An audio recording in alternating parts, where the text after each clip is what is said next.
Yes, I condemn what happened at Capitol Hill 2 weeks ago. I don't support what happened. I don't support the clownish hooligans who committed the acts. Now, does my condemnation of these events really matter to how people will portray me and my political opinions, though? No. No, it won't. This will be used for years to come to successfully push the idea in the mainstream that being conservative, right-wing, or Republican is inherently evil. Even though Trump never called for these actions, even though the words he used was that he wanted his supporters to peacefully protest, this event has been used to take the President of the United States off Twitter and go, aha, we knew it. We knew you were all scum. This is after the Democrats and the left-wingers have been inciting violence against the president and Republicans for 4 years. And please, show me where it says that protests are supposed to be polite and peaceful. I argue to you tonight, all punches are not equal morally. Any reasonable person would say we shouldn't be destroying other people's property, but these are not reasonable times. When was the last time an actor assassinated a president? I have thought an awful lot about blowing up the White House. Incoming Vice President Kamala Harris posted a donation link to help bail out BLM rioters in the middle of the chaos last year. I think the actions taken at Capitol Hill were stupid. I also think that it's hypocritical madness to believe this to be worse than the destruction caused by BLM and Antifa last year, because one man died with a knee on his neck while being detained by a police officer, which, yes, is horrible. It's awful. It was awful to see in Minneapolis. Then businesses and cities have been burned all around the country.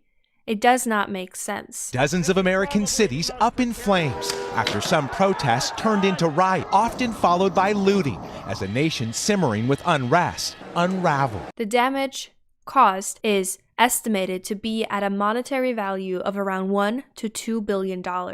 Add to this that people have been losing their jobs due to the Rona and have had major restrictions put on them while seeing these thugs run around on the streets adhering to completely different rules. Then having the media cover for them. I want to be clear in how I characterize this. This is mostly a protest.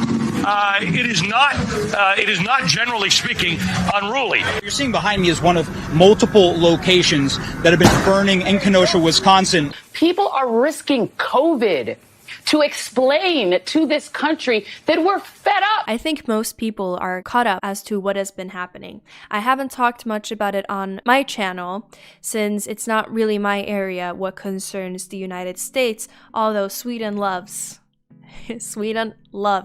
to pretend that we are a mini America. You guys would laugh at the way that Swedish media licks your ass in the most backwards ways.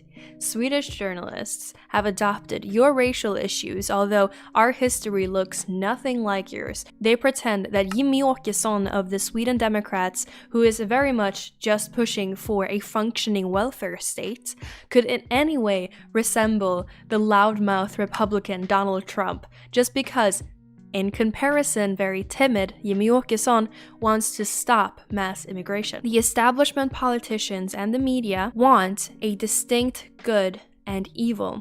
Therefore, they bunch anyone together who is anti-anything that they stand for. There's no nuance allowed here. That would make the ultimate goal of silencing too complicated, and they don't need that nuance, basically. And we've all come to grips with this in the last couple of years. This group of Sauron disciples has gotten bigger and bigger. It's been harder and harder for them to do this. But to the point of this video, they don't care what you and I say to condemn the actions taken by these right-wing radicals. It does not matter. The establishment think that the left-wingers are justified to be angry to the point of destruction, and that we are not. The left controls the language, so being a leftist has become synonymous with just wanting kindness and justice. Are you left-wing? Yeah, I think kindness and justice is good, so I guess I am. Are you a right-winger? You mean like Hitler? No. Oh, that's so stupid. I can't do that. We know that left-wingers are dishonest and hypocritical. We know that the media is biased and unashamed of it. Myself and other right-wing YouTubers, influencers, politicians, and alternative media pundits have talked about this at length.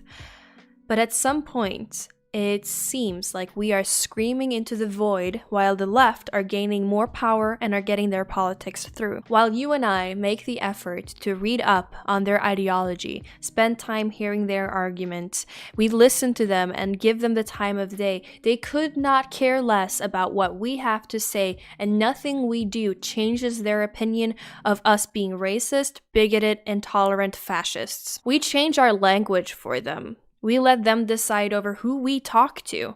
We censor ourselves for them. We slowly adapt their worldview and then laugh at them while we do it as if we've somehow won. By playing to their diversity rule of needing a woman to talk about women's issues, an immigrant to talk about immigration, and a gay man to talk about the issues with the LGBTQ lobby.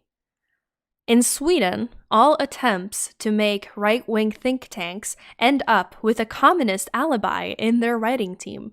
It's like we're ashamed of our opinions. We've let the media define who we are. I have no responsibility to explain myself to the hysterical left-wingers or the media. The mutual trust is not there, and if they think that I have to defend my opinions, they are wrong. What the recent events in the USA show me is that we are losing quickly and in a big way. I live in Sweden, and I have been covering the madness that's going on here all of 2020, and I am tired. It is this constant coverage of evil and showing how the government is not on our side. We yell into the void of social media platforms, but all it does is work as an outlet to get this false feeling of being heard while corrupt politicians are still getting their way in screwing you over. Do you think that it is valuable in and of itself to be right, to have the facts and the logic on your side in that way,